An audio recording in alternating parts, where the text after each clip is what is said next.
हम ड्रीम 11 में grand league कैसे जीते, जो कि नए पॉइंट सिस्टम के बाद जो भी पर्सन, जो भी नया यूजर पहले ड्रीम 11 ओपन करता है तो हर किसी का सपना होता है कि हम लोग ग्रैंड लीग कैसे जीते। तो ग्रैंड लीग जीतने के लिए हमें बहुत सारे तरीके हैं, हमारे पे बहुत सारे टिप्स है। तो इस वीडियो में हम लोग बात करने वाले हैं जो नई पॉइंट सिस्टम रिलीज किया है ड्रीम 11 वालों ने। 30 से 14 फरवरी के बीच में, अभी तो ट्रायल में चल रहा है। अगर ये सही चलता है तो इसी के हिसाब से चलेंगे, लेकिन हम लोग बात करेंगे जो ये जो पॉइंट सिस्टम है इसके बाद हम कैसे ग्रैंड लीग जीत सकते हैं। ये बहुत बड़ा क्वेश्चन है कि हम ग्रैंड लीग कैसे जीते, बट पॉइंट सिस्टम चेंज हो गया। पहले क्या था, यहाँ से अगर मैं 3-4 दिन पहले की बात करूँ तो उस टाइम कुछ अलग ही था पॉइंट सिस्टम, और अभी कुछ अलग है। अभी जो बैट्समैन को ही पूरा फेवर है। एनीवे, इस बारे में हम लोग डिस्कस करेंगे, कंप्लीटली डिस्कस करेंगे। तो उससे पहले हम लोग, सबसे पहले डिस्कस करने से पहले मैं आपको ये बता दूं कि जो नई पॉइंट सिस्टम है, जो नई पॉइंट सिस्टम है उसमें क्या चेंजेस आए हैं, और बैट्समैन को या बॉलर को किनको फेवर मिल रहा है ज्यादा। क्योंकि अगर बैट्समैन को मिलता है तो हमारी ड्रीम 11 की टीम जो अब से बनेगी तो वो बैट्समैन को ज्यादा लेंगे एज कंपेयर टू बॉलर, चाहे वो बॉलिंग विकेट हो या बैटिंग विकेट हो, या बॉलर को सपोर्ट मिल रहा है तो हम अपने ग्रैंड लीग की टीम में बॉलर ज्यादा लेंगे एज कंपेयर टू बैट्समैन। तो इसी इसी बारे में हम लोग डिस्कस करेंगे। सबसे पहले हम जानेंगे कि बैट्समैन लेना बेस्ट होगा या बॉलर लेना बेस्ट होगा। इससे पहले हम लोग जानते हैं कि जो नई पॉइंट सिस्टम है उस पॉइंट सिस्टम में क्या क्या चेंजेस आए हैं, क्योंकि जब ये चेंजेस आपको पता चलेगी उसी की बात आपको डिटेल आएगी। तो सबसे पहला चेंजेस जो है 1+ bonus for a dot ball. मतलब कोई भी अगर बॉलर हो, अगर वो हर एक डॉट बॉल कराता है तो उस डॉट बॉल के उसे 1 बोनस पॉइंट मिलेंगे। प्रीवियसली ऐसा नहीं था। प्रीवियसली ऐसा था, इकोनॉमी रेट के हिसाब से देखा जाता था।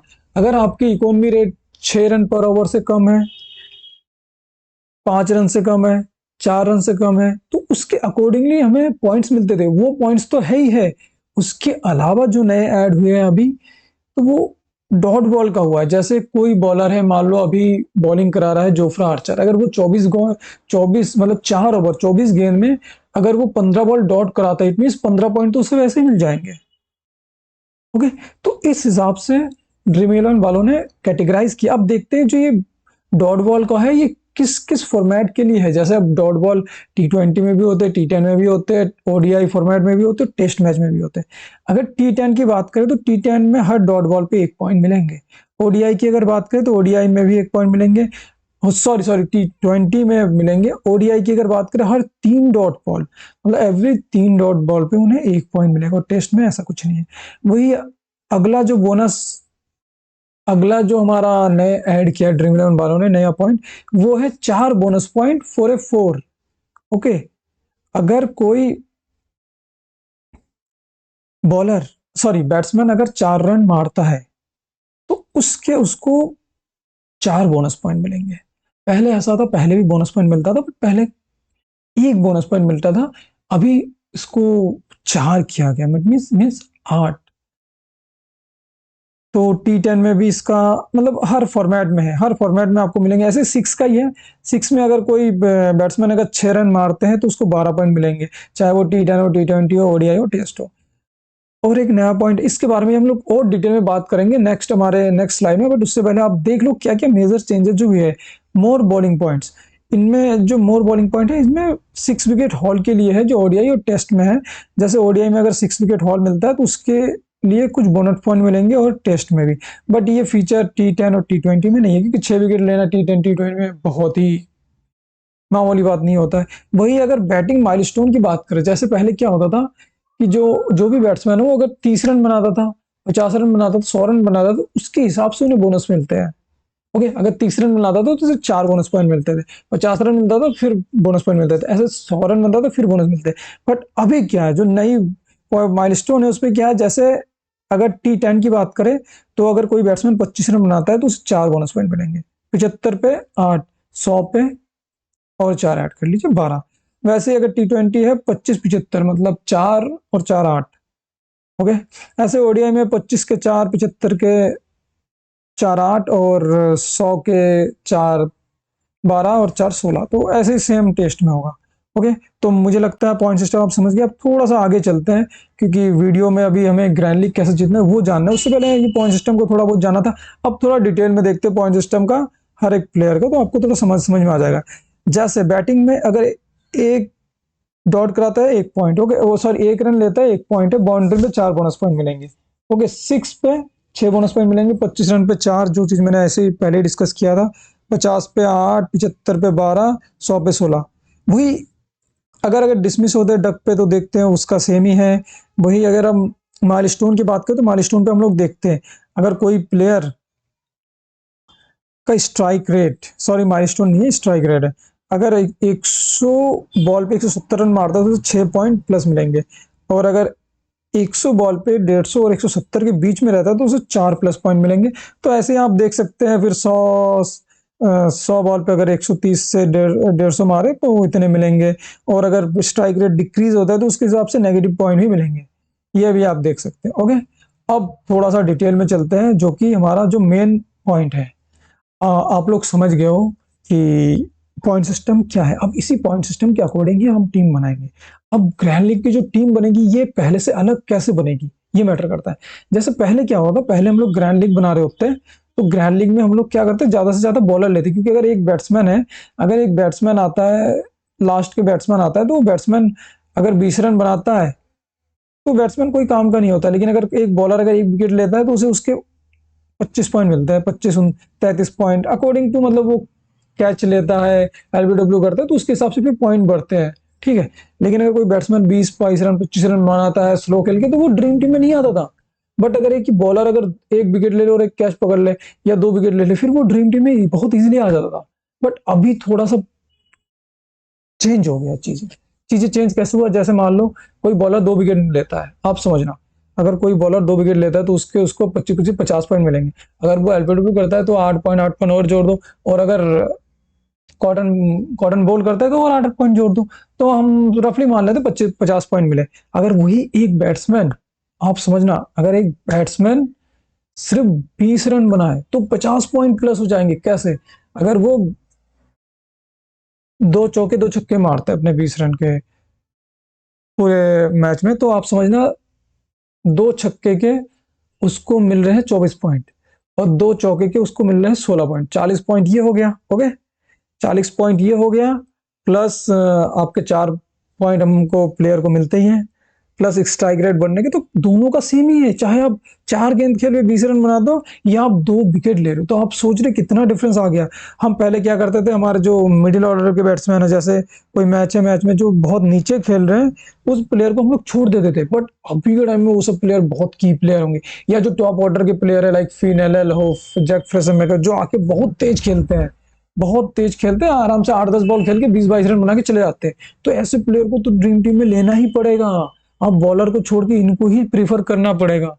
या जो लास्ट डेथ में आते हैं, मतलब लास्ट के 2 3 ओवर खेलते हैं और कुछ रन बना के चले जाते हैं, तो ऐसे प्लेयर को आपको अपनी टीम में ऐड करना ही पड़ेगा। ओके, ये तो आप समझ गए। एंड देन हम बात करते हैं पिच रिपोर्ट। देखो पिच रिपोर्ट भी बहुत इंपॉर्टेंट रोल अदा करता है। अब मान लेते हैं कि हमारे पॉइंट सिस्टम हमको समझ आ गया, लेकिन हमें पता ही नहीं पिच कैसा है, तो आप टीम कैसे बनाओगे? आप तुक्के में बनाओगे। तुक्के में बनाओगे तो आपको जीत, आपको पता ही नहीं क्या होने वाला है ना। और अगर आपको पिच रिपोर्ट पता है, जैसे कि अगला मैच इंडिया और इंग्लैंड का मैच होगा, वो मैच होगा अपना वानखेड़े स्टेडियम, और आपको पता है वानखेड़े स्टेडियम में 200 से नीचे नहीं बनते रन। चाहे वो आईपीएल के डोमेस्टिक मैच देख लो, डोमेस्टिक देख लो, या रणजी, या कुछ मतलब कोई भी सीरीज देख लो, डोमेस्टिक या इंटरनेशनल मैच अगर आप जितने भी देखोगे तो उसमें यही सीन है कि 200 प्लस स्कोर बनते, चाहे कोई भी टीम बॉलिंग बैटिंग करे। तो उस फील्ड में, उस पिच पे हमको एक चीज क्लियर होगी, बैट्समैन भर भर खेलेंगे। हो गया। तो जो हमारा ड्रीम 11 ड्रीम टीम बनेगा वो बैट्समैन के फेवर में बनेगा। मतलब हम जितने चाहें ज्यादा से ज्यादा बैट्समैन लेंगे। बॉलर तो वैसे ही हमको पहले ही नहीं लेने थे, अब तो और कम हो गया है। क्यों कम हो गया समझ, लेकिन बॉलर भी इंपॉर्टेंट रहेंगे। क्यों, कौन से इंपॉर्टेंट रहेंगे? जो पावर प्ले में आएंगे, जो डेथ में आएंगे, है ना। और जो सेकेंड इनिंग के बॉलर होंगे उनको भी मिलेंगे, उनको भी बहुत बेनिफिट मिलेगा। कहाँ कैसे मिलेगा ये मैं बताऊंगा आपको, चीजों को समझेंगे। अब समझ के अब आगे बात करते हैं। पहला तो हमारा हो गया बैटिंग पैराडाइज। सब जो वानखेड़े का पिच है उसमें 200 प्लस बनेंगे, तो उसमें हम लोग बैट्समैन लेंगे और कप्तान वाइस कैप्टन अपने बैट्समैन ही होंगे। ओके, इस पे भी फिर कप्तान वाइस कैप्टन चूज करने का तरीका मैं आपको बताऊंगा कि एग्जैक्ट कप्तान वाइस कैप्टन आप कैसे लें। ओके, और अगर पिच बॉलिंग टाइप की हो, समझ रहे हो, अब जो पिच है वो चेन्नई की पिच है, वहां पे रन नहीं बनते हैं। 120 130 है ना, 150 मुश्किल से, और वो रन भी डिफेंड हो जा रहे हैं बहुत इजीली। मतलब पूरा फुल बॉलिंग पैराडाइज है, बॉलिंग में भी स्पिन ट्रैक आते हैं और फिर एक बाउंसी होता है। बट अभी हम बात करेंगे इंडिया में है तो स्पिनर को बहुत ज्यादा मदद मिलती है, पेसर को तो मिलता ही है। तो ऐसे कंडीशन में हम अपने बॉलर को तो लेंगे, पर बैट्समैन भी इंपॉर्टेंट है, जैसे न्यू पॉइंट सिस्टम के अकॉर्डिंग। तो उसी हिसाब से हमें टीम बना दो। पिच रिपोर्ट का भी आप समझ गए होंगे, जैसे अलग अलग ग्राउंड में अलग अलग पिच, जो कि पिच डिफरेंट सॉइल से बना होता है, कभी रेड सॉइल ब्लैक सॉइल। तो उनके हिसाब से क्या होता है, जब आप पिच रिपोर्ट देखेंगे, जब आप उस पिच की टोटल मैच देखेंगे, अब तक कितने मैच खेले जा चुके हैं, कितना स्कोर बन रहा है, कितने विकेट गिरे, तो उससे आपको पता चल जाएगा। और बाकी अगर आप मैच देखते तो मैच से टॉस के बाद कमेंटेटर है वो भी एग्जैक्ट पिच रिपोर्ट बताते हैं। वैसे तो जनरली कोई पिच रिपोर्ट बता ही नहीं पाता था, सब पुराने रिकॉर्ड देख के बताते हैं, जितने भी हमारे ड्रीम इलेवन एनालिस्ट हैं सब लोग। बट जो एग्जैक्ट पिच रिपोर्ट होता है वो कमेंटेटर ही बताते हैं टॉस के बाद की, ऐसी ऐसी पिच है, फलाना फलाना ऐसा ऐसा है, ऐसा होने वाला, इतने रन बनेंगे, इसके बाद स्लो होगा, ड्यू आएगा, जो होगा पूरा डिटेल में बता देते हैं। ओके, तो शायद पिच रिपोर्ट के हिसाब से भी आप समझ गए कि कैसे प्लेयर आपको अपने टीम में लेने हैं, कि बॉलर ज्यादा लेने, बैट्समैन ज्यादा लेने, ऑलराउंडर ज्यादा लेने, स्पिनर ज्यादा लेने। ये पूरा कंप्लीटली डिपेंडेंट है पिच। अब जो हमारा लास्ट पॉइंट है, लास्ट पॉइंट के बारे में हम लोग डिस्कस करते हैं, वो है सीवीसी। हम अपने ड्रीम टीम में कप्तान किसे बनाए, समझ रहे हो, वाइस कैप्टन किसे बनाए।